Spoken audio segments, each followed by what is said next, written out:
haven't been here for a while. Ross, where are you? Where are you? Where are you? Are we close to getting a new member? Yes, well, we're going to have that discussion. It's a question we can ask. When would be a good time for me to ask that question? Yeah, I think Glenn's fine. During committee matters, member matters, anything like that? You know what I noticed? We're live. Glenn's Okay. Oh, good. Glenn's coming in the room. Oh, goody. Yeah, so I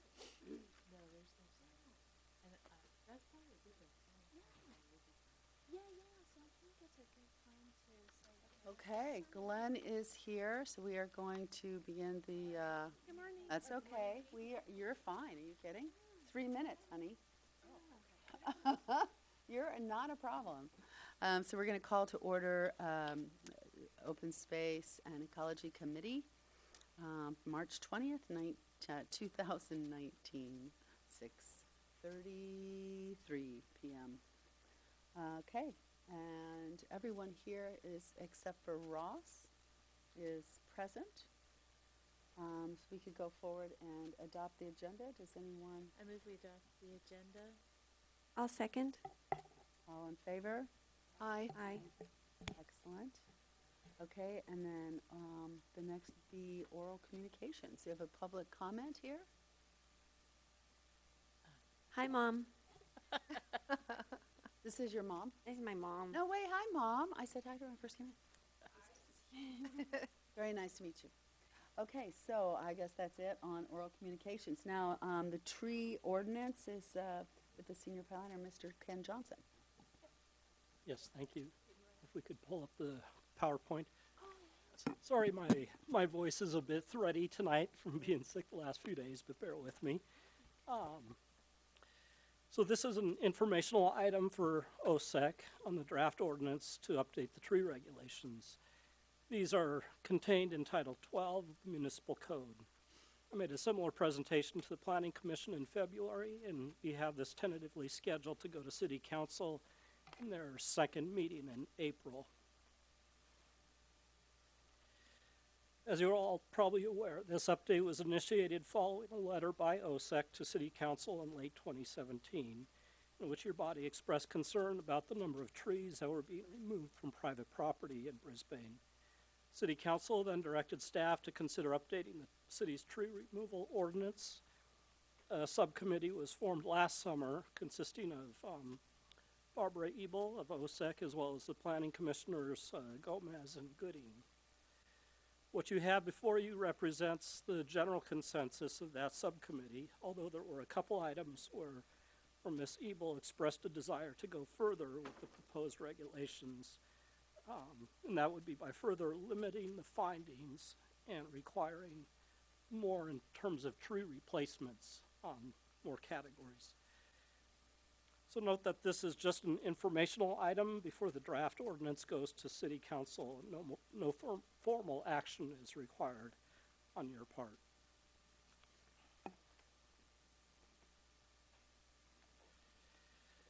So this just shows an outline of the proposed ordinance sections, and you should have copies of both that current ordinance as well as the proposed version in the memo that I provided through your staff. I'll briefly talk about each section of the draft ordinance and then open it up to any questions that you might have.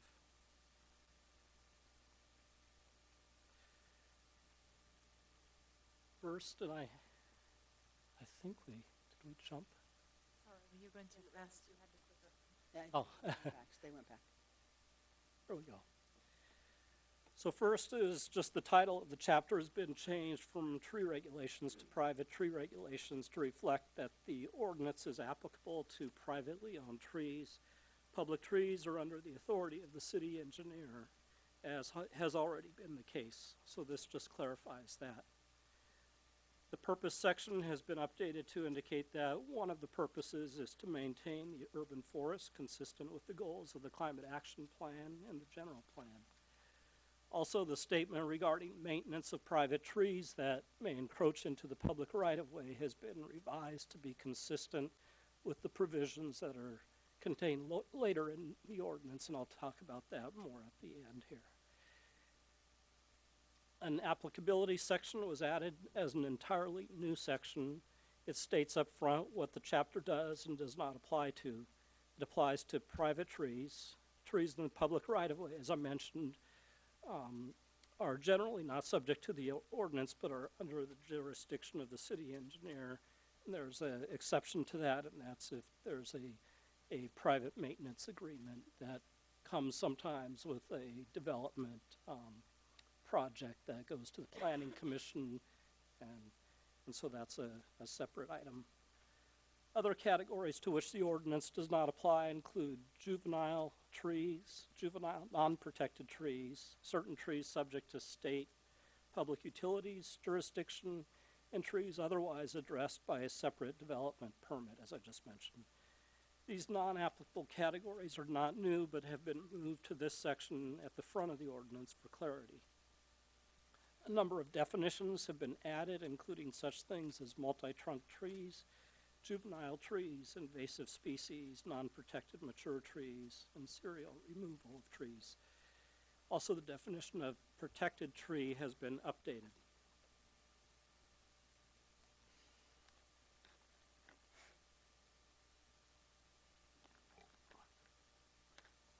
So the section, severe trimming and tree removals, was extensively restructured to clearly define and delineate which actions require a notice to the city versus those where a permit is required. So the ordinance would have a kind of tiered structure to it. Certain trees, as I mentioned, such as juvenile trees, are not in another class of protected trees, are exempt as indicated in the applicability section that I mentioned. Then this section separates out the other trees, all the rest essentially. So these would be actions for non-exempt trees as either notice required or permit required. Under the proposed draft, trees that are neither protected class nor outright exempted would require a 7-day notice to the city prior to removal, but not a permit. This would allow staff time for verification. Severe trimming has been included in this category, whereas previously that required a permit. The caveat to that is that the owner assumes responsibility if such trimming results in the loss of the tree. If that occurs, the city would require tree replacements per the standard conditions of approval for permit required in the permit required section. This class would also include up to 2 non-protected mature trees. More than that would require a permit, and that's consistent with what the current ordinance calls for. And under the permit required section, it applies to protected trees as defined in the ordinance. That could be by species or by discretionary permit or otherwise protected as detailed in that definition.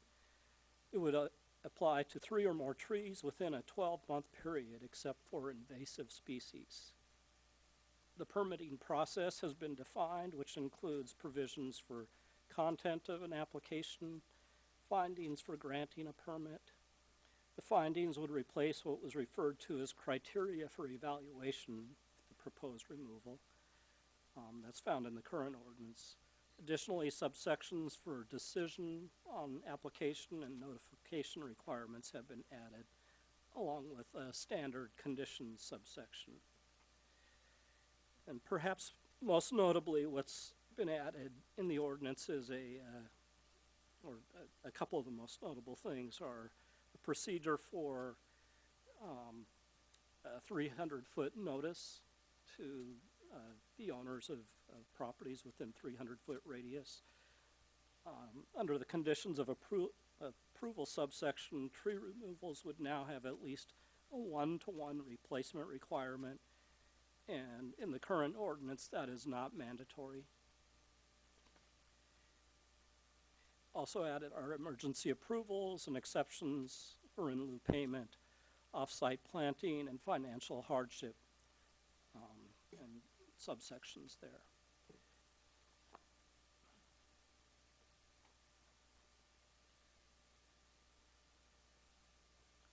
Then on appeals, the community development director is named as the approving authority, And that's practically, that's actually as it has been. And that's at the recommendation of the city attorney for that change, and decisions then would be appealed to the city manager. Maintenance of trees over the public right-of-way. This section previously implied that a private party may plant trees within the public right-of-way. Occasionally, this may be required, as I mentioned, as part of a design permit. But that would be structured through that approving authority, whether it's planning commission or city council. This section has been revised to more accurately reflect the requirements for maintenance of private trees that may encroach over the public right-of-way. And so that's essentially addressing safety if limbs essentially come up and over a path or a walkway. And then finally, the violation and penalty section has been revised to remove the reference to revoking of a business license for tree removal violation. Penalties are established in Title I of the Municipal Code and are now cross-referenced in that section. The section also specifies additional penalties that may be imposed for a violation. So that could be essentially proportional to if a tree was to be removed, in addition to the citation penalties, you could assign a value to that tree that's been removed in that case. So that's all that I have. If you have any questions, I'm happy to answer those for you. I have a question. How do residents know what trees are protected? So if I have a protected tree on my property, how do I know? I mean, does the Good- community good know what question. trees are Right, protected so- versus not? So part of this is going to be outreach, and once we adopt an ordinance, my intent is to get something out in the Star to help inform people that we have a new ordinance. We will also update our handouts at the counter, both for the noticing procedure for non-protected tree, but also application procedures, and line out essentially what that is. Beyond that, what happens most of the time currently is that we'll get a phone call to City Hall asking if their tree is permit required or not, and Or I field those protected. calls. And So, so, so what is the process for a protected tree? so for a protected tree, that would be, I'm going to flip, I have definitions included here. So that's the definition Oh, okay. protected Okay. tree. And then in section, let me find it here. So I'm going to point to it first, and then I'll kind of talk through that a little bit. Can I ask a question? Can I ask a question about that protected tree part? Uh-huh. It says if it's a mature tree, but some of the trees, like to get an oak tree that has a circumference of under 30 inches, takes a long time. And that would be, in my opinion, considered a mature tree because it takes like 20 years to get even to that size sometimes. And yet, it says in here there's an exception of it being a juvenile, quote unquote, juvenile tree.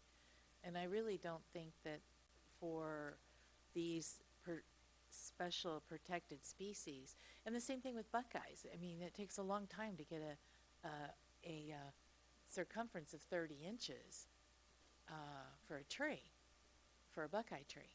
And so I don't think that that should apply in this section. I think that's way too big of a stump. I mean, look, you know yourself how long it takes to grow one of those trees. And I don't consider that to be a juvenile tree at all. It's a smaller stature tree. And especially if it's growing in poor soils, there are oak trees up in the upper reaches of Buckeye Canyon that are way old, like 80, 90 years old, that don't have a circumference of 30 inches for their base. So I question that if we really are trying to protect our urban forest and especially our native species, that I think that should not be there. I think that's not applicable there. So, two questions now, and I'll start with the first one and come back to the next. So the section, this is page H111 of the letter that you should have. That is section 12.12.050 of the ordinance, has essentially the permitting process that's for protected trees. So a person would apply for a tree removal permit, and it would come to the planning department.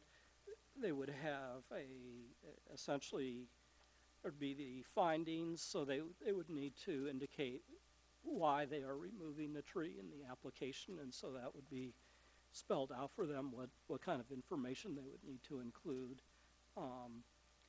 They may need to do an arborist report as well.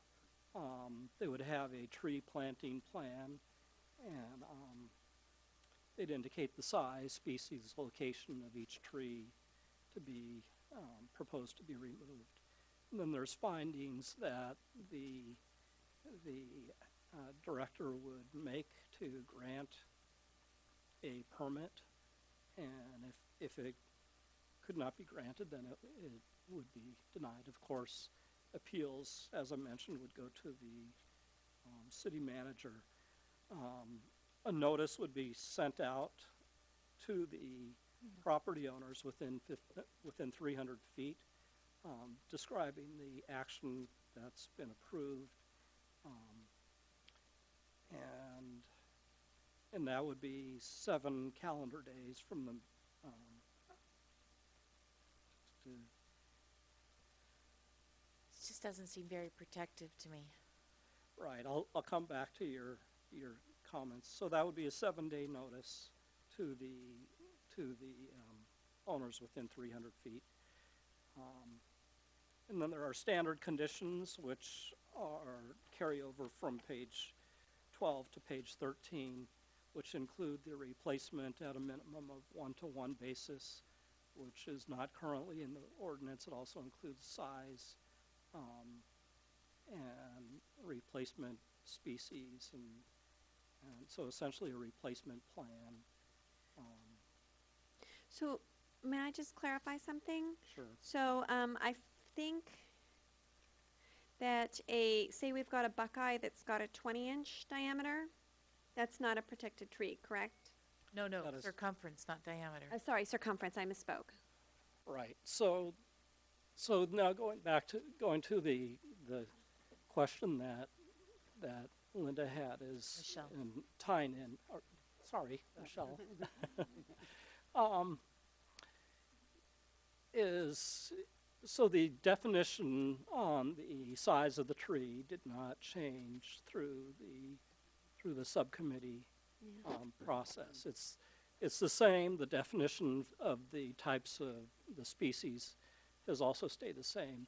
We have added, however, essentially a definition for multi-trunk, which applies pretty commonly to buckeye. They are often a multi-trunk tree, and so you don't want to be just measuring what might be the largest of 3 or 4 trunks and saying, okay, well that one's smaller than that circumference, but you're taking essentially those various trunks together to figure out if that 30-inch circumference. So 30-inch circumference is It's big. just about like that. Yeah, and Um, those trees take a really long, especially oak trees, take a really long time to get to that size. So, Michelle, we kind of focused in on trying to solve the fringe cases and on replacement trees. But, like as Ken said, we didn't really focus in on the meeting on the definition of a protected tree. And I hear your words, and I think that your statement's absolutely valid. So can we change it? I mean, I don't know, if this is an informational thing and it's going to council, is it, So if you all collectively have a recommendation that you want attached to this to go to council, you can do that. And you know, they'll consider both what's here as well as any additional recommendations, I'm sure. If it's not a collective consensus essentially of your whole body and one or two of you have concerns and it's not shared by the rest, I think individually you can address that to council directly. So, And we can vote on that, though, as a committee, correct? To go ahead and, if we agree on a size, or is that what we would need to do, is kind of agree on what size we feel like it should be? could we just say we want it to be smaller? Like, can we just give a general direction? If- Well, if you. And do you we all wanted agree? a- I mean, maybe we should decide if we all feel like that's an important I- thing. Okay. Yeah. Does everybody 30 inches agree? is way too big. yeah, Yeah. Wait, we're talking about coast live oaks? we're talking about all of the protected The species. species, Yeah. so I mean, because I don't think we're going to break them out to each species, to how large each species is. I think we're trying to come up with one circumference, correct? well, what That we'd I like think what I heard, and correct me if I'm wrong, is on the trees that are protected by species, of which there are three. There's the coastal live oak, California bay, and California buckeye. And so I'm hearing that it's those protected species you would like to see a smaller circumference. Yeah, and I have a couple of other concerns too. One is that, you know, oftentimes they're supposed to replant a tree, for a tree that's been taken out, or was removed. And then, where's the follow-up on that? What's to keep them in 3 years from now not coming in and getting a permit to get that one taken out? And which is now a juvenile tree and not, and then. So mean, that's let me kinda address weird. that before we move on. Yeah. So I capture that. At that point, it's a protected tree. It's a permit required tree, and so once you've removed it, you got a tree permit. That's a city permit.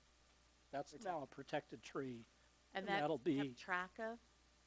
well. Fast as you can. In terms of staffing to go out and check trees, I don't know that we have that. It's typically a complaint-based system, but if staff were to notice an issue with trees going missing, yes, that would be something that we would. Because a lot of times we make conditions and variances, et cetera. And a good example is the property on Humboldt Street where it was split into two lots with a lot line being adjusted because one building already existed and they took out a protected tree. And they were supposed to plant another tree once the other house was built, and that's not been done and that's not been followed up on. And it's been several years now. So how do these things get followed up on? It doesn't help if we have an ordinance if there's no follow-through on it. So we have in here, and let me double check on the timing. We have a timing of replacement of 90 days. There's some flexibility built into that for certain circumstances, but essentially at the time of the permit issuance, we're going to have a standard 90-day clock on that, and so that would be the time really for staff to check in. But what I was hearing from you was like a year later or 2 years later, they then decide, oh, It's not been we're done. done with that tree, let's cut it down. Yeah. And that's the point at which it's off our radar. And so if we get a complaint by a neighbor, then we do enforcement on that. Or if we observe it, of course, we can enforce on that as well. But there's not, and this, I guess, would be a question for council, is whether they wanted to dedicate staff time dedicated to follow up on some kind of regular basis on all these various permits over the years. And variances that were Because it just issued. builds over the years. More and more trees become protected in one way or another. Right. And then, you know, like there was the incident just recently where trees on city property were removed up at Firth Park. And that's in enforcement. Yeah. That is in enforcement. City's already aware of that. Yeah, I mean, how does Yeah. that happen? They did Don't it they- illegally. Well, I mean, don't the tree companies that are licensed to do that in Brisbane have to show permits or know that there's a permit required? They're supposed to. I don't know all the details, but it's in city right of way, and this was not a permit. They did not have a permit to remove the trees, and I believe the city stopped them before I don't know how many trees they intended to remove, but they stopped them in the process, and now they have. Well, did the tree removal service have a license in Brisbane? So, what I know is second or third hand, and I'm reluctant to tell you on camera, but I was told that it was a tree company we normally use, a bigger tree company, and they thought that the arm that gets permits had done so. They'd been told to do so, and they didn't. So, they're unhappy that they have a relationship with the city removing some of our trees, and that happened. So, Well, any licensed tree service in Brisbane should know the rules and And they ask do. to see the And they do, and if permit an before they arm that- stick the saw out and start cutting. yeah, but there's one supervisor, and they say, you go get the permit, and you then, after that, cut the tree, and The It permit can should be on site when the tree's being cut, and that should be included in this. Well, Well, that so was then- the issue, that Said they did yes. not have a permit, and so they were stopped. After the damage was done. And so this is where there's a lot of. these are eucalyptus trees, right? Yeah, but Yeah. it doesn't matter because they don't, I mean, it does matter, but it doesn't matter. And the problem is that it's like the distinction in the law and the permitting process and the whole situation. I mean, the other day I sat there and I could hear grinding of trees all day long. And I kept thinking, does anybody like check their permits when they come and start cutting and grinding and taking trees down? Again, they did not have a permit, and the city stopped them. We're not all-knowing. We can't be everywhere at once, and so But you we do our best to stop them and do enforcement and But one of have- the things in this new ordinance that's been removed is, revoking their business license or, finding them on the basis of their business license to work in Brisbane. And that's taking some of the bite out of the ordinance, so there's really no consequences for a contractor who starts cutting down a tree without a permit. well, the city is looking at, and I don't want to get too deep into an enforcement case, but the city is looking at reparations, not just a fine. So I don't think these companies, especially a reputable company that this was, honestly, as I understand I it, understand, I just that- want to make sure it doesn't. that I happen don't again in the think their future. intent is to illegally remove trees. Yeah. So, okay, I'm sorry. I'm just throwing this out there because I hear I hear you guys are not omnipresent and you got on it as fast as you're aware. That's great. I think that's all that you can do. I hear Michelle saying, we don't want this to happen again. I don't want this to happen again. Would it be practical to say that the tree removal permit actually has to be on the physical tree? There has to be a copy of it in a cellophane envelope, whatever, duct tape to the tree, so that there can be no Question. question or confusion about this tree, that tree, or these 3 trees, or those 4 trees, Does that, I'm like I said, I'm just talking off the top of my head right now. Does that make sense? I mean, you need a building permit to be posted in order to build, don't you? They need to have it on site. Okay. So shouldn't the same thing be required for a tree removal? Well, that is, actually, it is something that is a condition, it's a standard condition that I put in all the permits is that they need to keep this with them in case they are. They're supposed to be able to show it. Mhm. Yeah. It is in there that they're supposed to be able to show it. I'm sorry, Glenn. I owe you an apology. Oh, okay. I was gonna say, I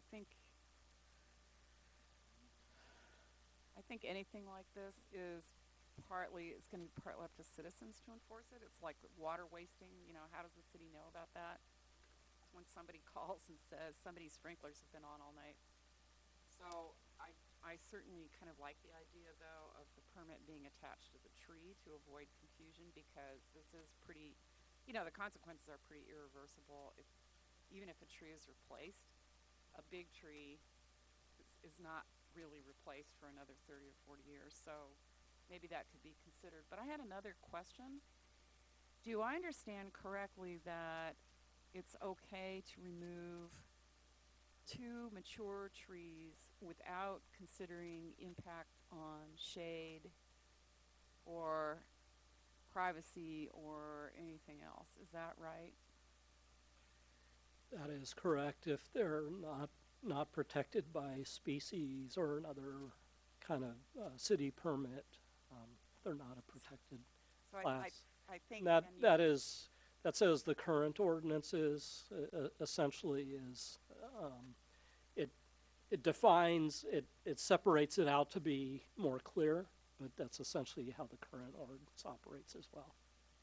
I would like a recommendation to the council that any mature tree over a certain size, those things have to be considered. I think you know exactly the tree I'm talking about, which was across the street from me on San Bruno Avenue at the new apartment building. It was a huge tree. It shaded the whole street. It's noticeably hotter in the summer now that that tree is gone.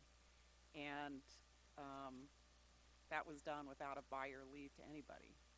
And I think, that was not a native tree, admittedly, but it was a huge tree. It was not invasive as far as I know. It was just big. And taking down something like that can really affect the entire neighborhood. And I think we really have to think hard about the shade and hotter summer temperatures issues. Yeah, it's not just about the native species because, in early Brisbane, of course, there was no trees except up in the canyons. But that's not the situation we're in now. And that we have many mature trees of other species, because this is now an urban environment, and things like sycamores and maples and umbrella pines and other large trees that contribute to the canopy. And the whole purpose, I thought, for us reviewing this ordinance was to prevent things like that from happening without oversight.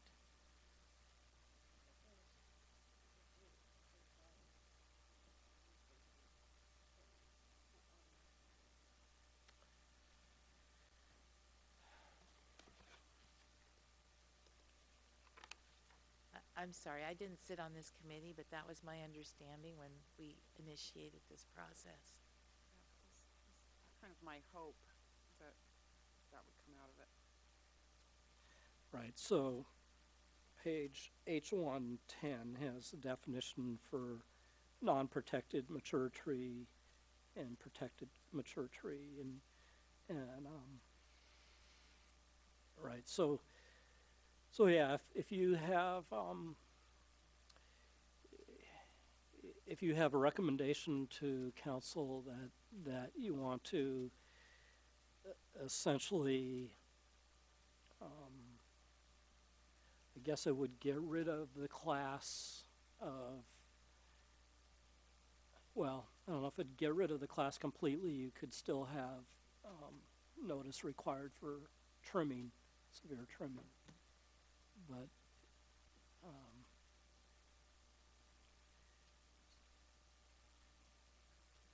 I'm mostly concerned about trees of a certain size, the ones that really do have. I'm sorry, is your mic on? I'm having I thought it was. Do you want to use mine? Yeah. I'm mostly concerned, okay, I guess mine is not on. I'm mostly concerned about trees of a certain size that are big enough to really affect a neighborhood. And the tree that I'm talking about was that size. It was absolutely enormous. And it was a new construction project, and it's possible that even if it had to be reviewed, that we would have lost the tree anyway, but I really think they should be reviewed before people are just given blanket permission to take down 2 large mature trees. So I guess the criterion that I would suggest is the size of the tree. And I'm not sure exactly what, that tree had a circumference of way more than 30 inches, and it was really tall. It was probably 5 stories tall. So you're talking about 123 San Bruno Avenue? Is that the, Yeah. okay. Yeah. So this was a project, Julia was the project planner on, but I'll to the best of my memory that, well, I do recall it going through Planning Commission, so it was approved as part of a development project, which in the development projects, you essentially you have, sometimes there's trees that are going to be removed and those are identified. Sometimes they're to be retained, those are identified. New landscaping is also identified, and so it came with a new landscape plan, and I know, so it went through a public hearing, which is actually much more than even your standard tree permitting process would have attached to it. So on that particular case, I don't know that it would have been any different of a result, but if OSEC wants to put a recommendation forward to considering So I probably. any mature tree, any number of mature trees, whether 1, 2, 3, whatever, all permit protected, certainly that's something that council could consider. And Okay. So that would also be something that would then go to the Planning Commission for them to know as an update, that when they're checking and doing their work, that they're very aware of the trees that are being removed. Right, so as a standard, with a development permit, it also speaks to landscaping. And so as our standard in terms of our staff report and the project documents that go to the Planning Commission, those are identifying those trees to be removed. And so they're talked about in the staff report as well as presented in the project plans. So I've got a lot of places to catch Right. and make sure, okay, good. But I would like OSEC to consider something that would apply to trees that aren't under a development process, because still the way this reads, a property owner could take down 2 mature trees of whatever size, as long as they're not in the officially protected criterion. So then are you suggesting that we add to the protected trees a certain tree of circumference, whatever that is? Anything over 30 maybe? Sounds good to me. At least it's something. Yeah, maybe non-native species are 30 and maybe native species are 20. I'm completely open, but I do feel like it would be nice if we went a little further. Yeah, I agree with that. I do think that the circumference thing is a little ambiguous because trees have such a variety of trunk sizes. And it really also depends on the canopy as well. Obviously, there's sick trees that need to go, and there are some trees that are fire hazards, or trees, like we have one that needs to go. And I'm sorry, it needs to go. It should have never been planted where it was planted. We didn't plant it. But I'm concerned because with the increasing pressure of secondary units and, lack of consideration about lot coverage, that we are definitely losing our forest, our canopy, and it is going to get hotter and harder to stay green. And So the whole idea of this was to, you know, protect our canopy and keep Brisbane cooler and easier to take care of in the future. Yeah. Ken, can you remind me where we landed? We did say something about upper story trees, but I think I can't remember at this moment what we decided about that in the ordinance. I think there's something at the end, correct? I'm trying to remember now too. I know there was some discussion about measurement of canopy, which is gets to be a difficult thing, but we do have a statement in here on the It was the standard replace- conditions, and then there is an additional condition that, so we have one-to-one replacement, Yeah. but in addition to that, the director may require more than one-to-one or larger tree size or both, a combination, depending on the tree. So those standard conditions are considered minimal. So that's page H113, where you have those standard conditions, and then, so that's under A, and then B is essentially speaking to that larger replacement size. And I'm not sure if that answers the question, or if there was another spot where we addressed. Yeah, no, I think it was just on the replacement side. There's something about an equivalent tree Yeah. under, let's see, it's on page 7. So that kind of suggests that if a really tall tree is removed, that an equivalent tree would be a tree that would grow to be tall. Right, Thanks. so that's Yeah. A3. Yeah, we decided not to go specifically with canopy size because that can be so Right. difficult and could be. mushy. So, yeah. Equivalent sounds pretty good to me. Yeah. Gets the I idea. just was trying to remember exactly where we landed with that because there was a little back and forth, and I know that was really important to OSEC. Is that, you know, people don't get to take out these, you know, giant,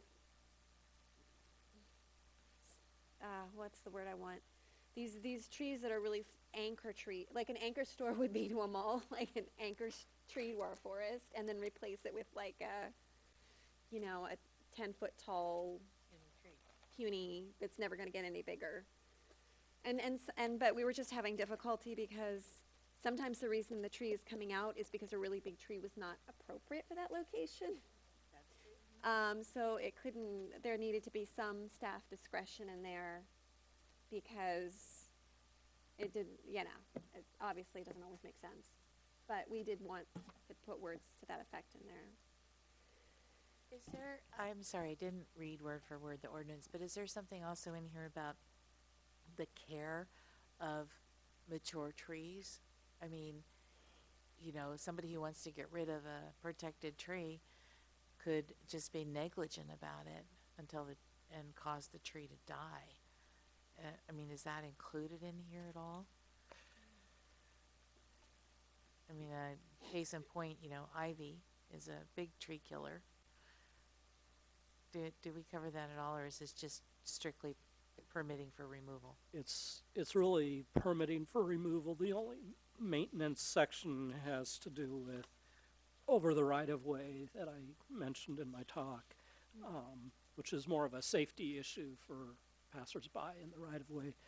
And I think it really is, it's, you know, in certain cases we'll have a maintenance agreement, you know, for design permit and those kind of situations. And I think it might become an unruly sort of thing I'm trying to imagine how we would enforce that in here. I think essentially it's incumbent on the owner to maintain their own tree in good health, or it becomes a hazard to their own property. And if it becomes a hazard to their own property, then they have the job of more expensive care to keep it alive, or having to go through this process to get a permit and have replacements. And so And it also becomes a hazard to their neighbors. well, or it could become a hazard to the neighbors too, if it's on the lot line.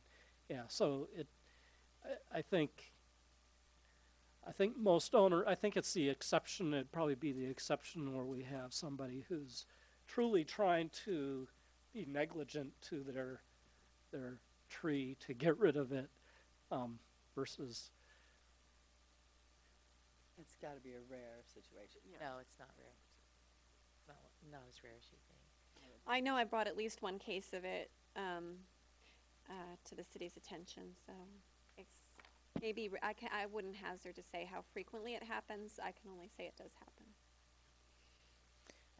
I wish we had some way to also, ensure follow-up at, 90 days and at 1 year to make sure that the conditions are met.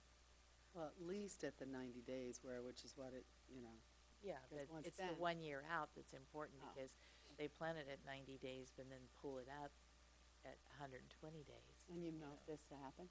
No, Oh, okay. but I do know I was that, gonna say, I do really? know that there's been, variances granted based on plantings that didn't ever happen. That I can see. I know, and then we're having a drought, and if somebody just didn't water something, pretty easy to kill it just with negligence. Or a couple of copper nails. We had one article about, if you have trees on your property, you own trees, that they need maintenance and they need trimming. And we could, do more education around that. That's a role for OSEC, but Yeah. without putting it in an ordinance, we can still just remind people that. Yeah, it's just when we grant variances and permits with conditions, we need to follow up the conditions are met. We don't do that on a consistent basis. well, we do. When we're granting a permit, we do follow up, and I would say, we have in here, there's a lot more structure to how this ordinance would read if adopted. And so that would be something that staff would need to do, is essentially kind of as a closeout of a permit, is to verify that the trees have actually been planted. I think the longer term is what I guess thought you were Yeah. getting at, is that long-term maintenance. And follow up if in the 90 days, we had a hardship or it wasn't the right time to plant or whatever, which is why I think, two inspections are warranted, one at the 90 days and, compliance ones and one at a year. It just seems warranted if that was the basis for granting a variance or a permit. That's my opinion. I don't know if other people feel that way or not. So if someone claimed hardship that they couldn't replant a tree, does the city have any funding where we could say, here, we'll do it, we'll provide the funds for you to plant the tree? I mean, that ensures that we try and stay green. So there is a section, this is on page 14, towards the top, C, this is 6C, is financial hardship. We don't get into the specifics. Essentially, if they can demonstrate financial hardship, that the city can grant an exception. We can also take in lieu fees, and that's something we've done in certain cases. 'Cause It's pretty too- rare, Yeah, it's too easy. Okay, I just don't have the money to do it. right? Right? Okay, it's okay, you're building a new house, but you don't have the money for a tree. Right, I would not, I don't think that That would would be be financial a hardship. case where they're demonstrating financial Right, hardship. so just trying to come up with creative methods to maintain greenery. Right. Well, I think that what's going to make the most sense is that what Michelle said was the 90 days and 1 year out. And I think if you guys, look at this and taking the protected tree down to 20 foot circumference, and then the 20 inch, sorry, and then the same 30 for unprotected, I think would be something I believe we would all be in favor of. Sure. Yeah. Do we need to make a motion for that and vote on it? I believe so. Or is that, can we even And do what that? can we, how would we proceed? Do we need to write something? Yes, and yes on a motion, and if you write something, even better. Okay. Otherwise, staff will do it, but, if you do the Okay. first draft, that would be nice. Can you volunteer? I don't have time to write anything else. I'm very sorry. Might we ask staff to digest this conversation and our wishes and give us something at the next meeting we can look at? Maybe. Or- Yeah, but, No, it needs No, to go not to the city next- council. right. Goes to city council. okay. Just If- restate in a motion. So I'm going to state it in 3 motions. The first motion is I move that the circumference definition for that OSEC make a recommendation. the OSEC make a recommendation that the circumference for a protected tree, Be its reduced. designation as a juvenile be reduced to 20 inches from 30 inches. We're talking about species protected. The species protected tree. I think you mean mature. Yeah. The definition mature is reduced to 20 inch circumference. Okay, that's one. Is there a second on that one? I'll second it. Yeah, all in favor? Aye. Aye. Okay, next. And then the next part was that any tree with a circumference of 30 inches is considered a mature tree and goes through the permitting process? Is that, Or- is not exempt from the permitting process? It gets reviewed. 30 inches or larger. Yes, Yeah. gets reviewed, regardless of species. Motion? Would you, sorry to Is that make adequate? this more confusing, but would that's you right. include invasive species? Yes, Okay. yes. I think it would be granted if it was an invasive species, but I think it's best if we review those. Yeah, so that nobody is surprised. Some people love eucalyptus trees, absolutely love them, consider them lung trees, consider them healthy, and eucalyptus, I hate to say it, but there are over 603 species of eucalyptus trees and hybrids. So it really is important that they get reviewed, that they're not all eucalyptus globulus. Do we need to make an exception for dead trees?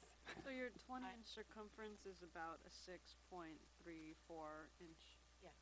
diameter. Just having had my day, I guess we should all know that. Small pie. My span I use to measure 8 inches, so it's probably about. Yeah.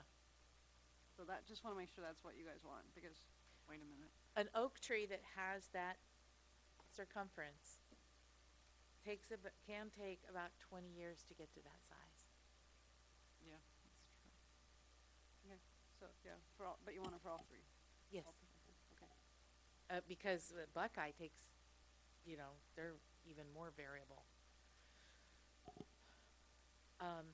So on the 30. 30 for all considered a mature tree, all go through the permitting process, review process. Is that clear? Okay, is there a second? I'll second it.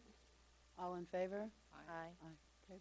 And the third is that there be a follow-up at the 90-day period and at 1 year period for all required replanted trees? Is that replacement trees?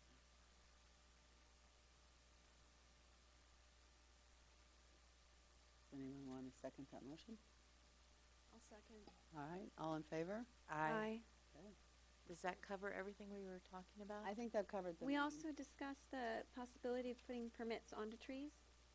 Oh, something we want? the third one, the fourth one would be that, the permit must be visible on site for each specific tree. Did you want to say on site or literally on the tree? I think visible on site should be enough. On site, okay. I just want to get It's just clear. my- Posted, posted. Posted.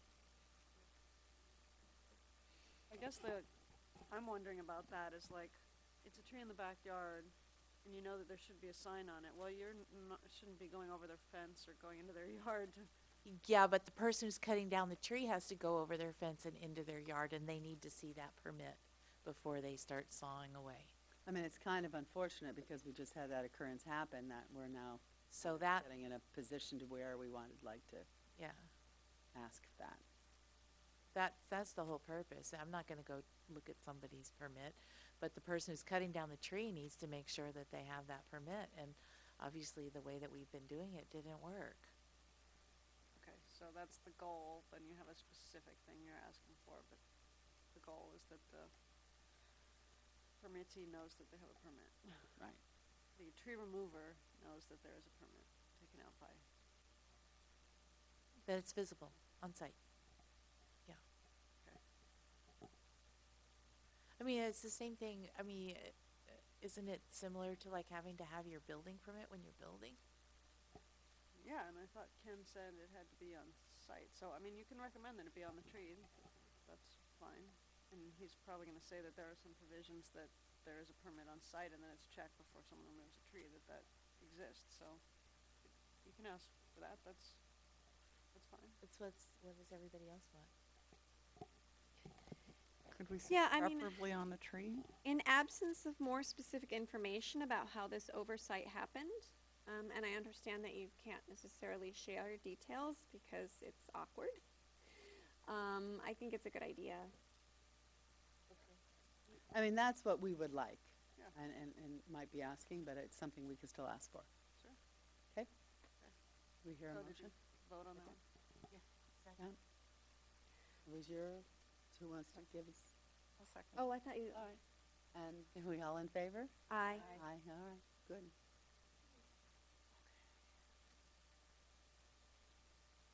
Okay. If that's it, thank you. Thank you Thank for you all your hard work so on this. Like, we much. don't mean to be nitpicky, but We can't help, it. It's all devil's about in the being details. picky. we can't help ourselves, you know. It's all good. The Thank you. devil's in the It's our job. details, Thank you you, know? Ken. Yeah, I really appreciate it. Thank you. Have a good evening. Yeah. I mean, I hope we continue this process because there are areas, because this was targeted specifically at residential, there are other things I feel still need to be addressed. So I hope we continue this process to address those because I really set out with this in mind that we would thoroughly address tree removal. doesn't this also address commercial property? Just residential? Do we have a separate permitting process for commercial removal? No, this covers both. Yeah, It does? Doesn't It cover- covers everything except Oh, you're right, private City. property. city property. It doesn't Doesn't- cover. yeah. Thanks, Ken. Thank you. Okay. All right. So now the approval of the minutes, February minutes. I move that we approve the February minutes. I second. All in favor? Aye. Aye. Good. Approved. Subcommittee reports. Yes. Well, we still haven't had Brisbane Acres meeting. What's this? Can we schedule one? Yeah. Uh, Do that. I took a couple weeks vacation, so well, you're not allowed to do that. No. between the last meeting and this Yeah. one, but And can you check with Ross and see when he's available, so we can yeah, move forward on that? schedule it right now. Okay, so I'm gonna write that down. Did you hear from him for tonight's meeting? There is. All right. What times are good for you in general, Michelle? Right now, my schedule's pretty open. So some daytimes work. Okay. Yeah, but on Tuesdays I have a class from Okay. 6 to 7. Okay, yeah, I'll do that. Climate action plan, do we have any updates, anything that need to be talked about? I wanted to say something on that though before you guys get going. I know we've been talking a lot about sustainability, but I've been thinking about that, and I would like us to focus even at a higher level and more on regenerative, because just this past week, I read an article about sustainability not being good enough anymore, because even if we sustain at the level we're at, we're still in big trouble.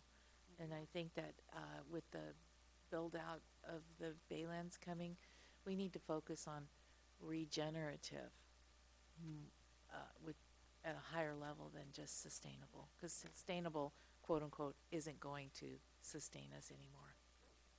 So that's all. Yeah, I mean, and the other word that people is coming up more and more too is adaptation. So I think, yeah, it might be time for a language shift or a mental shift. I think that you're right. We're not sustaining. Yeah. So the Climate Action Plan Subcommittee is still working on reducing emissions. I have no objection at all to what you're saying, but we've kind of got a full plate. Our last meeting was primarily about staff training. We still have a lighting ordinance to do, and been working on this benchmarking ordinance. So we're going as fast as we can. Yeah. I wanted to bring that up for a mind shift. I'm sure you're well aware of it. And Barbara. Okay, events, anything with Day in the Park or Habitat? Before we move on, I'd like to ask the CAP subcommittee, we had planned to meet tomorrow. I have been out for many days of the last couple of weeks, and I'm not so confident about being here to meet tomorrow. So I wonder if we can postpone that meeting. I have not had any time to continue on the work on the CAP staff training. I'd be fine with that. I'd be okay with it Okay. too. I'll follow up about another date, a week or a couple weeks later. Okay. Deferred. Habitat restoration days. Bob, did you meet with Ariel? Yeah, we did, and we got an article going in the Star that's going to be coming out in April that kind of touches on the continued effort up there. And Ariel and I both separately went to the sites, and so he thought we need to go back to the site we've been at because it's made such a good effort, and so he wants us to. He went and scoped it, and he thought that would be the best place for the April day, and so we're doing like the promotional posters, and there'll be that article.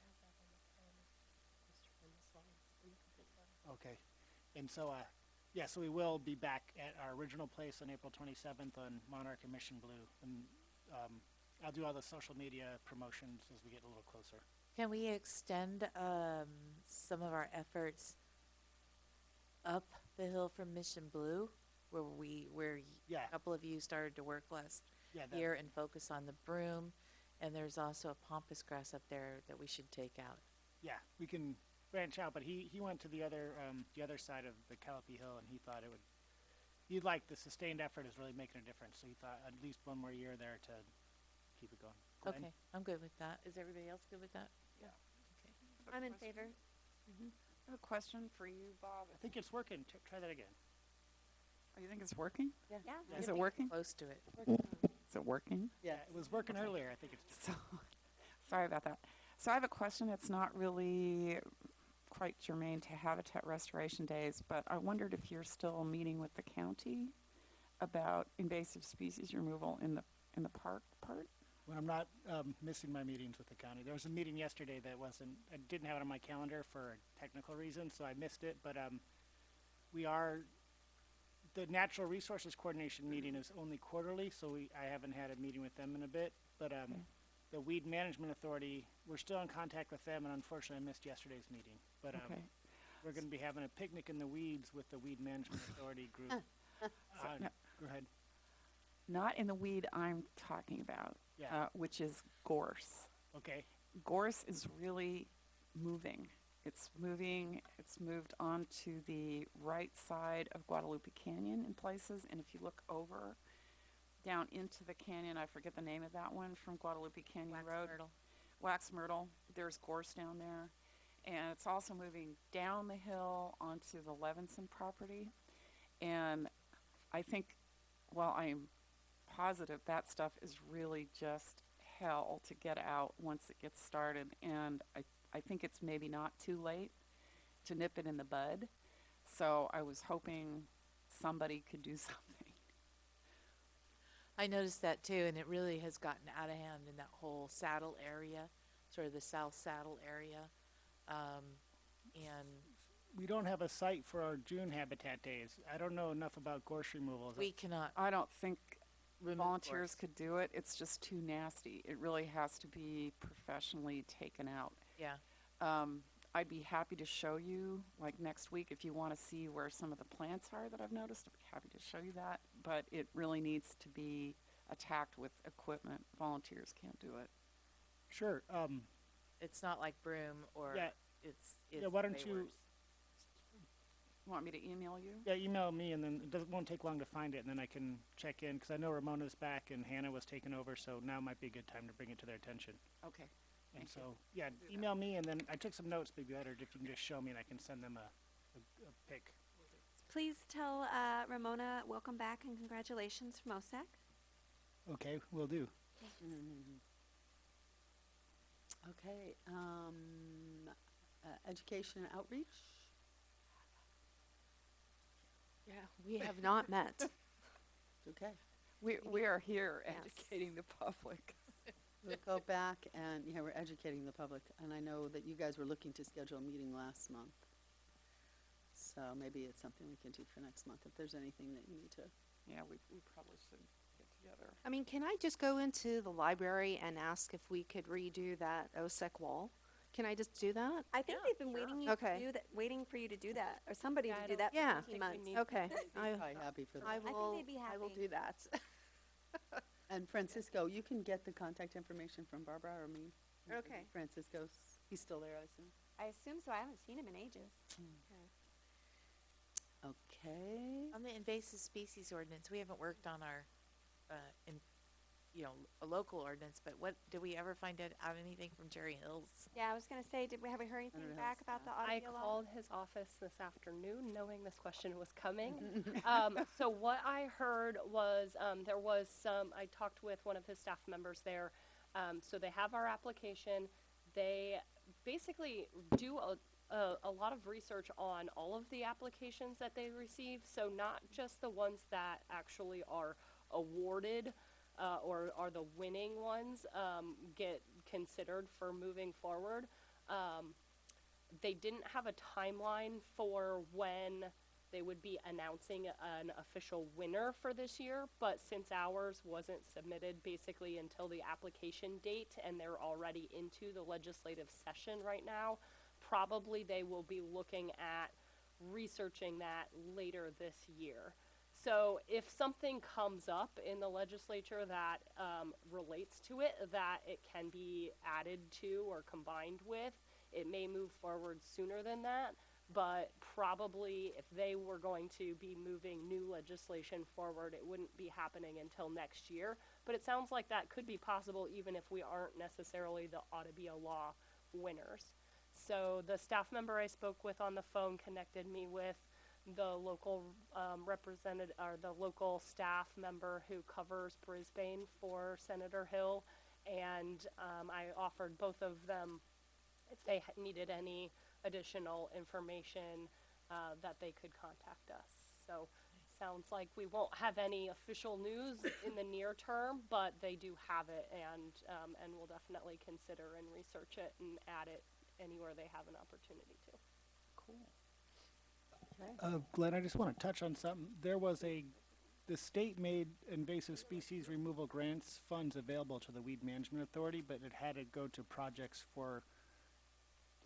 that were with the county.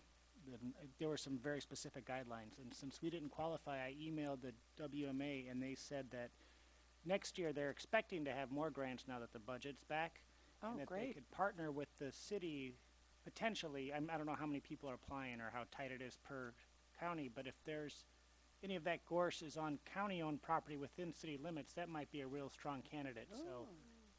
I'm just about positive it Yeah, is. so if it's not on the county's current radar, that could be a really good one to kind of line up in case grant money comes back. And it was a really short window. They announced it, like, next week we'll be accepting grant applications. And it had to be, you had to have a shovel-ready project. Right, so that, Wow. I thought I'd bring that up now before I forget, and we can email about it, but that seems like if it's not already on the radar, that might be a good one to Yeah. let them know about now and kind of prep for, few months in case those funds come back available. That so anyway, Yeah. we can talk about that next week when we drive around and pinpoint those sites. Okay, yeah, that would be great. Do they want like a map of?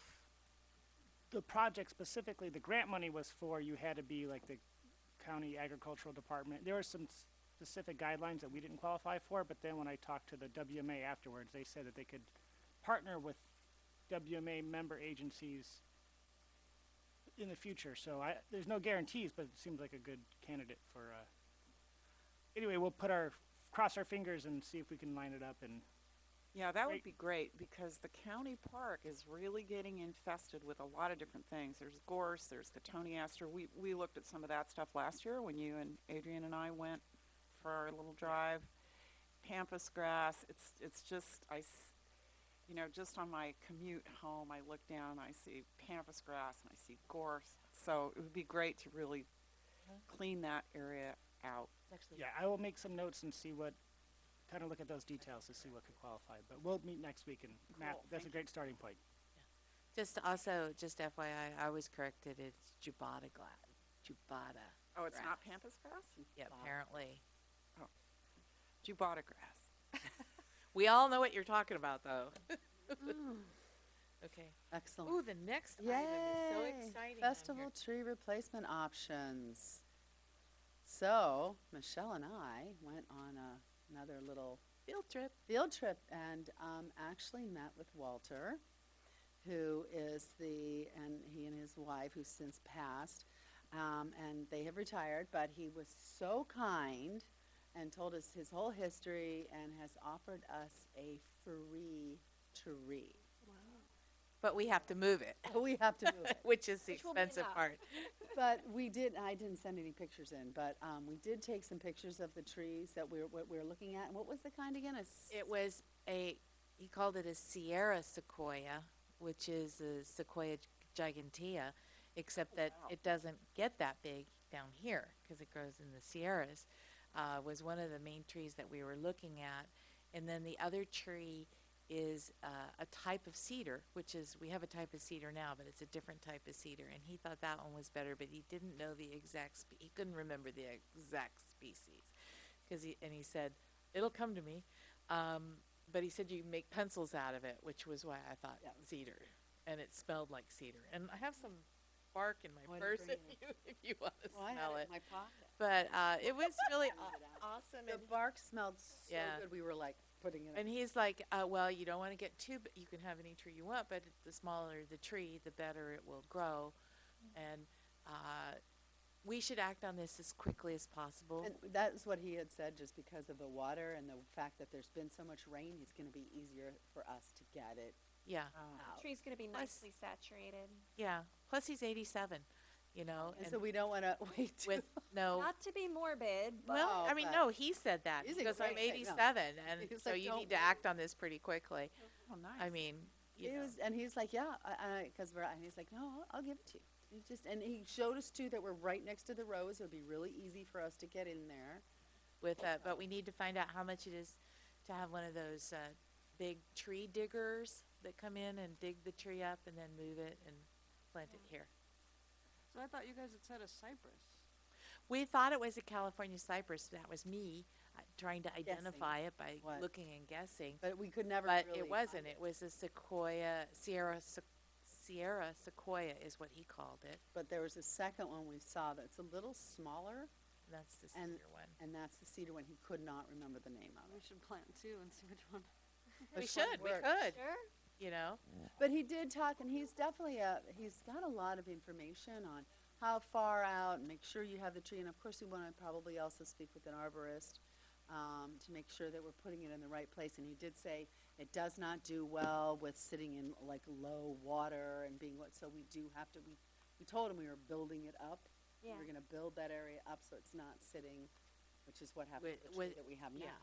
Which, so it's not quite, because the water table's only gonna go up from Water. here. So, but he We was. didn't get numbers, like when you talk about building it up, if it's like a foot, is that? Well, that's what I'd like to talk to him and the arborist. I mean, we were Arborist thinking really maybe would having make a the determination. arborist and even go down and pick him up and bring him up here and have a conversation if he'd be willing. I- Because yeah, He's grown these. That's what he's done his whole life. That's Not what his they whole life, did. but Well, the last He might, 40 he might 40 like coming up to see where it's gonna go and. Yeah. kind of get it. So I know And I'd I've- go pick him up and bring him up. He's such a nice guy. I know Filoli, when they put in evergreen trees, they put them in about 2 feet up, That seems about right. like 18 inches to 2 feet, Yeah. something like that. Well, that's awfully nice of him. Yeah. Well, he was delighted we came by. Oh, he was so, yeah. It's like, oh, you were a customer. I'm like, yes, every year. If this all happens, we should give him a plaque or something. Well, that's what I said. And we should have him come when we plan it and do some stuff because he's just, He was really nice and very helpful and very friendly, and Yeah, we Very should recognize him somehow. I think so. let's get it done. Okay, so What's our next step? sounds like we just have to have one meeting with the Park and Rec subcommittee and choose the site. And do we also need to Well, then we need to fund. find the tree moving company? Yeah, and we would have to ask the council to fund whatever work we need to do. Do we need to know the Shouldn't price we go first? ahead and find a tree moving company? Because then we can find the price and what it Yeah, would be. yeah, well, that's part of. Yeah, we doing can it on estimate parallel. I guess, if we know, but I don't know that, I can ask Okay. whether it's possible to estimate it without getting I an know there's exact a- quote, you know? Yeah, I know there's a company down along 101, it's sort of in the Morgan Hill area, that has the big machines right next to the highway, and they advertise, tree moving, and they have this row of all these trees there, all different kinds of trees that they obviously went and got and moved there. So I don't know the name of the company, but it shouldn't be too hard to find them. So Tim Chang doesn't do that kind of thing. No, Yeah. We no. need to go to. It requires a big piece of equipment that looks like a big spade, two Yeah. big spades that are giant, like giant, and they come down and they go. Because you need to go, I think, the circumference of the height of the tree. Yeah. Is what I was informed. I actually knew the guy that invented that machine. What? Yeah, he lives up in Oregon. He has a tree farm. What's he doing? No, just. I could call him. So, and Megan, what's your general availability for next meeting? Just, To have a meeting with Park and Rec? yeah, I mean, are you I'm- evenings, days, both? Sure. I can come too. Yeah, right, but I've checked yours earlier. Hopefully next week, Tuesday or Thursday would really. That might be a little soon, because we have to get the Park and Rec, 2 commissioners also. Just have one little, I mean, it'll be soon, a couple weeks, but Sooner's better while it's still wet. While it's still damp.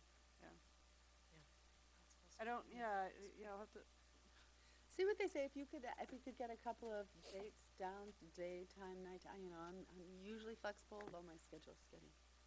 okay, well, maybe after, come over after. We'll look through it, that'll be great. Okay. All right, so anyway, we were excited and it was very fun and we had a great day. So Littman Science Fair judging is We already nothing. covered We already that last covered time, that, so PCA grant, I think you were doing Can we turn that in, our letter of interest? We haven't heard anything Good. back. It was due the 25th of February. Okay. Thank you, the letter of interest went in. And then 28 South Hill Fund. I think that's waiting on. Yeah, that's going before council, right? And I think Later this spring. they are, with the CIP, gonna ask about doing the master plan. Okay. So that's probably That's kind of, in June timeframe? yeah, Okay. out till then. Good. Okay. I don't know if this, I just wanted to bring it to your attention for the South Hill funds and hopefully a linear park. There's 2 pieces of land that I think we should consider as being part of the whole project. One is, I have pictures, I brought it because I brought it up last time. It's right across from the Amazon Distribution Center on Valley, and there's a lot of hedges in front, but when you walk through, it's a big open piece of land. It's between two buildings. It would be great for either a community garden that would bring in folks from the ridge, or it could be, I mean, it could be anything we want. It's beautiful, it's flat. There it is right there. I mean, it's right off of Crocker Trail as well. And then there's, Is it? oh yeah, you go ahead, that's fine. Public or private, or what? I don't know. I don't know if it's private or not. Well, then it's I need to find private, out. it's not cheap. Oh, Yeah, so it's It would be a perfect, good garden right? spot. And then the other piece of land, which I think it's being leased by a dog trainer off of Crocker Trail as well. That would, That is intended, that is city property, and that's intended to be looked at with the master plan. okay, perfect, okay, great. okay. Oh, and then one other thing, sorry. Go ahead. So as I'm walking on Crocker Trail, I always walked on that trail. I just never knew it was Crocker Trail because there are no signs. So I was talking to Michelle earlier. It's almost perfect timing to talk about maybe we should put some signs up saying that it is The maybe Guadalupe the Trail. Guadalupe Trail, right? There's no signs. Yeah, I think that would be part of the master plan process. Master plan as well? Okay. Didn't Stuart say that in terms of the, I thought You're we asking did to name say it? that. Yeah, I think, no. I know we talked about it. Yeah, I we don't did. remember what he said. Guadalupe Valley Trail. I think that we talked about it. and Guadalupe is, I don't wanna wade into this, but isn't that a Christian, like, Name. Version of Guadalupe, yeah. yeah? Yeah. Well, the Guadalupe part's not.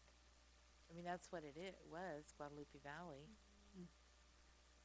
I'd rather name it after Guadalupe than Crocker, who was a, well. Who never mind. said the Ohlone?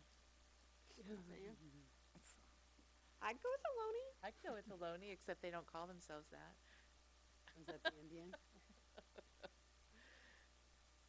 I mean, I think that was part of the idea with the master plan is how to sign it, how to make maps, how to, all of that. Okay. So is that that's why- something we yeah, will we do on a later date when we're at that point? Yeah, and we mentioned it to Stuart that Yeah, there was interest in that. okay. If we want to come up with a different name, then Okay. that's going to be fun. Have a contest.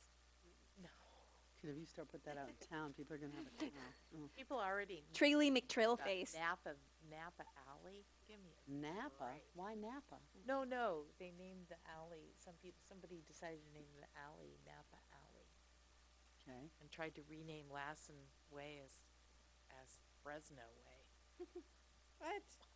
Why? I don't know why, because they could on Google Maps. Okay. Woo-hoo. Next, we did the tree ordinance, Signboard benchmarking. replacement. Did I miss this? Oh, signboard replacement. So now I'm understanding with that they're also gonna bring, Park and Rec is gonna bring that to council with the CIP. Okay. With Like, what? With the CIP program, so Perfect. council can consider funding it relative to other CIP projects. Okay. That's what I was told. I think we already killed the tree. We did the tree ordinance, we're done. Liaison for benchmarking ordinance, Ross. and Ross is in here, so we'll Staff? push that to next time. That brings us Talk about it in staff update. step update. Well, we're not done with that. Calendar items? Wait. Here, agenda calendar Oh, items? Sorry. Oh, There my they bad. are. By the way, we're having an Ohm hour right now. A what? Ohm hour. You Oh. shut down your. For all those out there at home watching, you can go power down your house.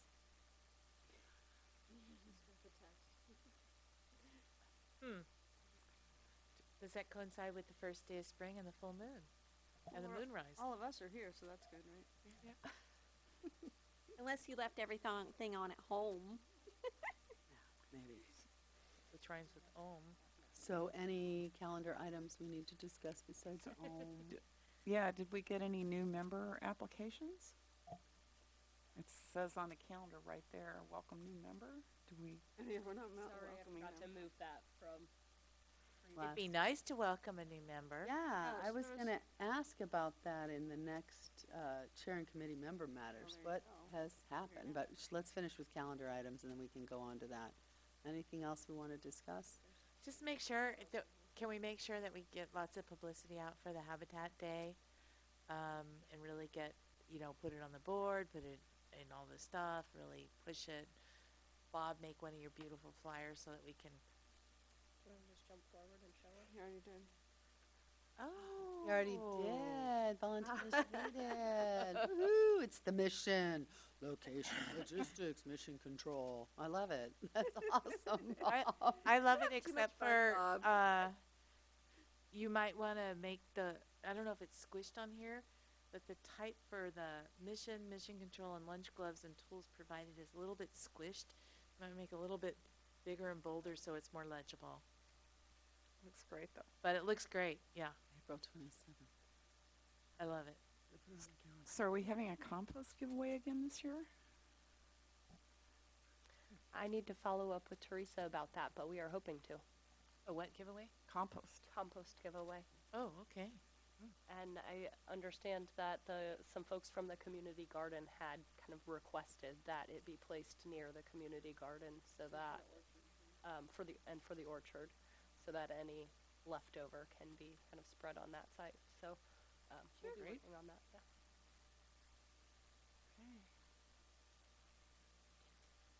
And Yeah. the Earth Day flags are gonna go up, right, soon? Because the Mission Blue, it was over in January, and those are still up, and now they've faded it to purple. I think I heard, did they just happen? Maybe Huh? today? Mission Blue? Well, the last The one new, was. the Earth Day ones? I didn't see any when I was driving down, but I didn't notice. Maybe. I don't always look up. I didn't ask specifically, so I will. So, Says we're supposed to choose Bike to Work Day volunteers. Bike to Work Day volunteers. I'll try, but I may not be able to make it yet. I volunteered last year. I'll do it. Okay. What is it, just early in the morning? Yeah. Yeah. But it's not till May. Yeah. That's okay. And you Yeah. just, it's a good idea if you take some baked goods, but it's not required, and you just be there very early Okay. to hand out things and cheer people on. Yeah. Yep. People come by. Sorry. And if you want to wear the globe costumes, you could be Mother Earth and high five people. We have it here. I'll think about it. Okay. I'm sure Adrian will be well enough by then. It sounds more like Bob's cup of tea. It is. He's like, what? What? Bob's kind of wacky. Sure. Okay. So cute.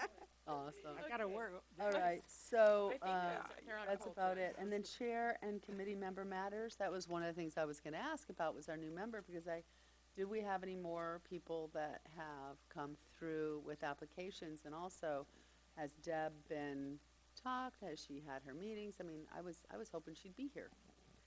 So I was told there's an opening on Complete Streets also. So I asked about that earlier in the month, and I was told that staff thought that there might be a position coming open on the Park and Rec Commission, and they wanted to wait and capture all of them together. And then I asked again, and they said, no, we're going ahead. We're going to schedule these interviews for Complete Streets and OSEC. So Good, I because schedule them with council. Council interviews the applicants, and then they'll choose someone. Do we have an idea with dates, just, are they gonna be here next month? we're one down and practically two down. Yeah. We haven't seen Ross for a while. They haven't set the date, and maybe they'll do that at the next Okay. council meeting. Perfect. She might have been the only applicant. I'm not sure. I think she might have been the only applicant. We like her. Well, then just, she could put her to work. Robert Stanton. Yeah. They like to interview everybody. Yeah. Yeah, of course, of course. All right, anybody else, any chair and committee member matters? Well, for calendar items, I'm just going to skip because it's on my slide. So next week, 5:30 here. Yep, I have it, If you guys are all signed up or registered, I am, sweet. Tell your friends. I have. All right, there's sweet. I 9:30, was going for right? Epcot space age. The City of Stars lunch itself. Okay, now chair and committee member. Oh, I see what you're doing, okay. Do we, staff updates, the picnic in the weeds, when, is that under staff updates?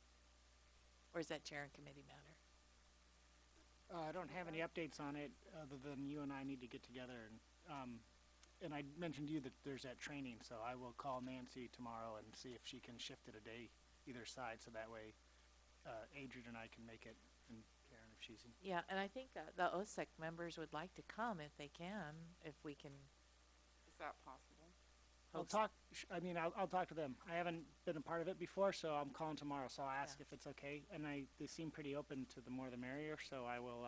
Oh. I'll check and see, and then I will report back as soon as I hear from her, so we can put something in stone, so they can reach out to all the other members. Or Okay, and then as soon as we know, the other thing I want to know is, I guess maybe I should talk with Nancy directly too, of like, how far do they want to hike? You know, how far, what do they want to see? So that we can really tailor it, because I'd like to do Buckeye, you know. yeah, I've talked to her already, so I'll call tomorrow and I'll get a nice list, and then So I want to get an idea I'll of, coordinate like, with her, and then maybe you and I can coordinate. how this. far. Yeah. You know, I don't want to kill them, but I'd like to do a loop, so, Yeah, they seem pretty adventurous. I'll get all those details tomorrow. okay.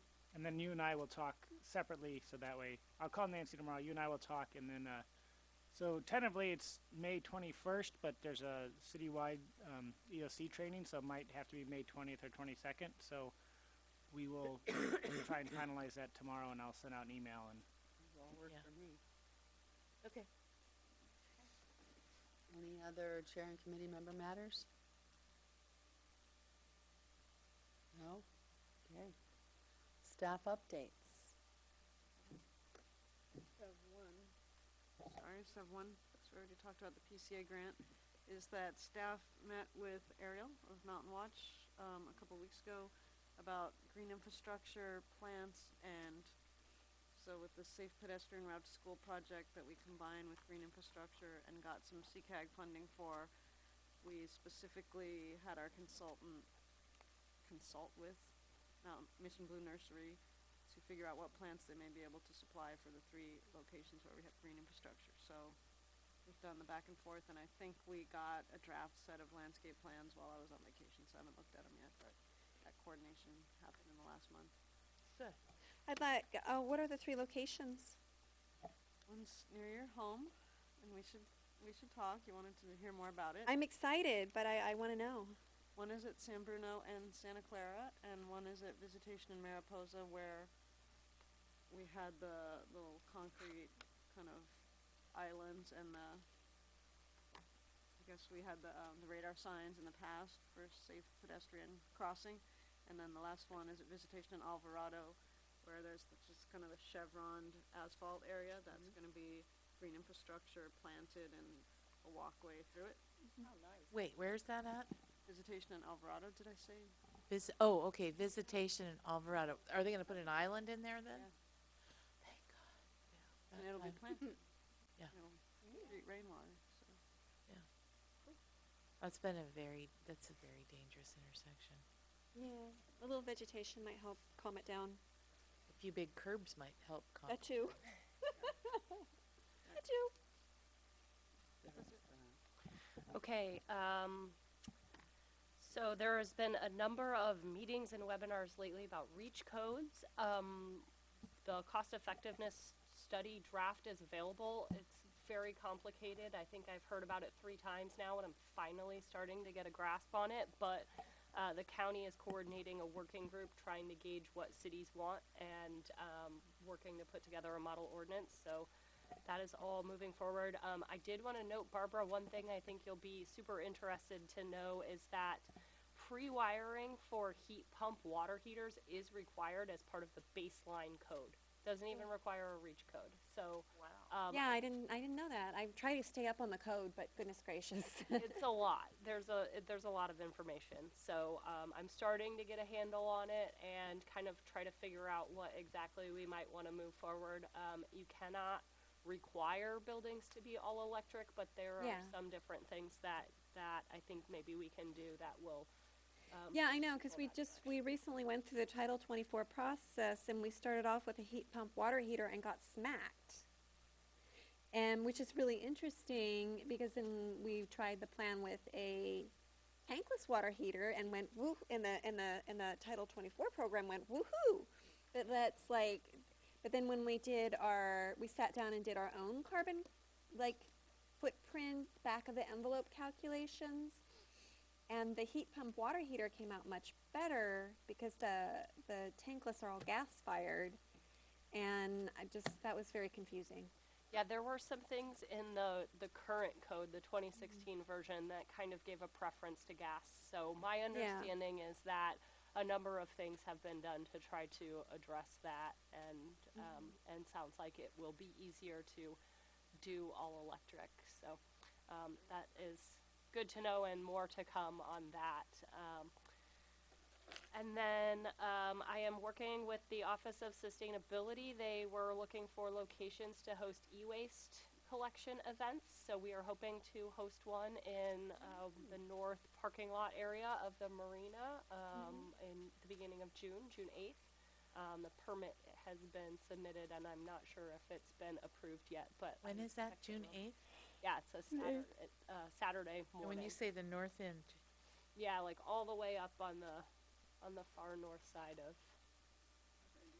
why on the north side? Because it's a big empty parking lot up there that they basically need to take over the parking lot to have traffic flow and sorting stations and a 53-foot trailer. Okay. Yeah. So that we are hoping to confirm that soon and be able to kind of get the word out about that.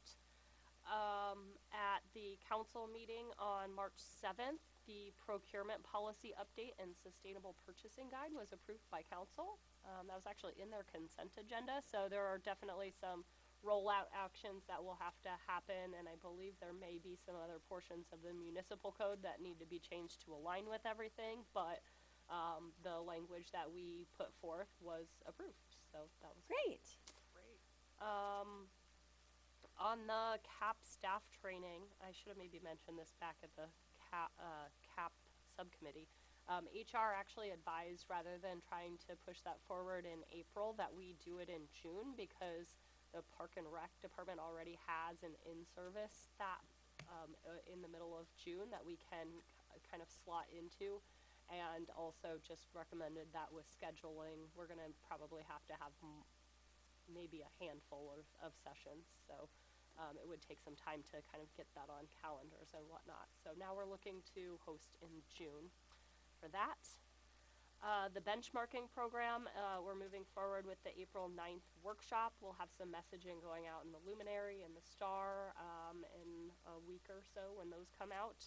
And we've already started to do some kind of targeted email outreach. So we currently have 11 people registered. I'm not sure, did you guys see that email? I think some of you should have, at least, if not all of you. I think I saw it and I didn't register, so I think I should do that. You may want to check it out and register, yeah. You still have time, not till April 9th, and we'll have more kind of communications going out about it. We also have calls scheduled with staff from Los Angeles and San Jose and NRDC, so kind of starting to look at the actual ordinance language. And then my last item is that I don't know how many of you are familiar with CDP, the Carbon Disclosure Project is what it's formally called. We've submitted to that program for a number of years. I submitted in 2018, and we recently got our city score, which is a new thing that they just started this year. And we got an A-, which puts us in the leadership category. So fairly impressive. They couldn't tell me what the top X percentile that puts us in, but in very good company. Oh, I need a graphic, please. Well, I don't have one, but I can send you one. They sent us like a little 2-page explainer about what your score means. So I can forward that to you guys. If Yeah, that'd be you're great. interested. We are so proud. I had a call with them last week to better understand it because there actually are in that explainer some confusing things like you get a B in this category and a D in this category, but somehow you come out at A minus. So that was kind of interesting. But I had a call with them last week, and they had some good explanation for why that actually is, and also kind of some things that we can be working on that can improve our score in the future. Some of them are things we're already working on, and some are things that are kind of on the radar, but haven't, we won't be moving forward with imminently, such as incorporating climate actions and adaptation planning into your city's master plan or general plan. I don't think that's something that we are going to be working on anytime too soon, but kind of things on the radar. So I have a question. Yeah. Can you share a list of those things with the? Is it obvious from the? It's not. They said they were going to send me the slides that we talked through in our call last week. I think it was Thursday. So I haven't gotten those yet, but I'm happy to send them around whenever I get them. I'd appreciate that. Yeah. Yes. So I was just curious, whatever happened to the $1,000 we were going to send to the Least Developed Countries Fund? Still on my list. Okay. And I have a question. Are we planning to attend any of us the Bay Area Open Space Council this year? May, isn't it? I don't know. I haven't seen any. Usually That's- in May. Isn't it usually in May? Bob and I went last year. We heard anything about it at all? I haven't enrolled yet, so I get a lot of emails these days, and I have that all kind of saved up, so I can I'll check into it and forward you what I have tomorrow. And Okay, because I thought maybe someone else wants, if no one else wants to go this year, I would go, but I thought maybe like Mary Yeah, hasn't been. I've been. Megan, have you I've been? been. Barbara's Barbara's been, been. Glenn's been. I haven't been. Oh, Oh, do you you want? went. I don't have time. Yeah, Yeah. but it's really inspiring, and you may really enjoy going. If Yeah. I could swing it. Yeah, just taking a day off. And it's it was in Richmond last year. I assume it'll be in Richmond again this year. So The climate, I'd asked if we could put something on the budget for the Climate Action Planning Conference in August. The one in San Luis Obispo. Yeah. Have you seen anything about it yet? No, I just looked up really quick. It doesn't look like they've posted anything yet, but it's every 2 years, and it was in 2017, so I'm expecting they'll be releasing something soon. Yeah, I had looked into that as well because I was very interested and found the same thing. In fact, I found some page on the school's website that seemed like maybe it was under construction because it seemed like it should be pointing to what's happening with the 2019 conference. And I got you do not have permission to access this page or something. Okay. So, like, maybe that means news is coming soon. Yeah. If I hear anything, I'll let you know. Yeah, I just wanted to get a few dollars on the budget We beforehand. do have some money in the budget for conferences. Okay.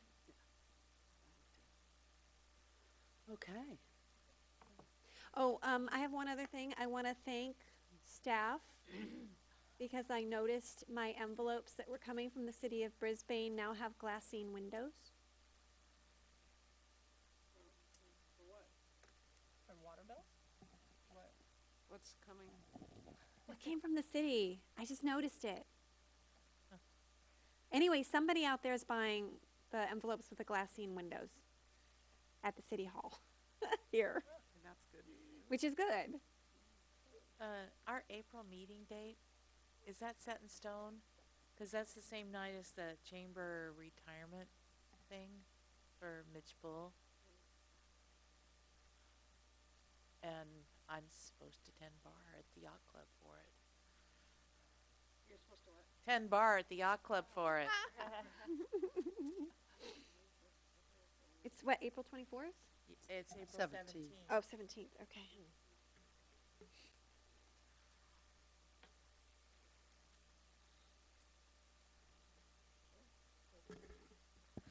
So I guess it's up to the committee. Personally, I would not be able to move forward a week because I'll be at the innovation conference with a number of other staff, but I can't moving either. back a week would actually maybe be preferable because I may need to be, Park and Rec meets on the 10th as well, so, but the 24th would be. I can't do the 24th. Not working. The only date I can do is the 17th. Okay. Well, are we taking an informal poll right now? Anybody else know their dates? Yeah, I mean, I could do either, but yeah, I'm good. Either way. Well, Megan's the chairman, so it's more important that she's here than me. Yeah. Well, unless we had two that couldn't do the 17th. Is anybody else not able to do the 17th that you know of? Fine with me. You're all good? Yeah. Cool. I just looked at the Bay Area Open Space Council's website, and the only thing for conferences is last year's May 10th, 2018, and there's no new events. Ooh, So that's I weird. didn't miss the email, but I mean, I dig through and look, but Maybe yeah, they're not everything, doing it says current events, and it's just, it Nothing. hasn't been updated since May of 2018. Wow. You know, I am just remembering, I believe I was reading somewhere that they may have some staff changes or restructuring going on, so that may be something Postponed. that got postponed in the shuffle. Okay. Cool. All right. Anything else, or shall we adjourn? All in favor? Aye. No nays. We're ready. We are adjourned. Thank you, girls, very much. I have an announcement, but I'd like it to be off mic.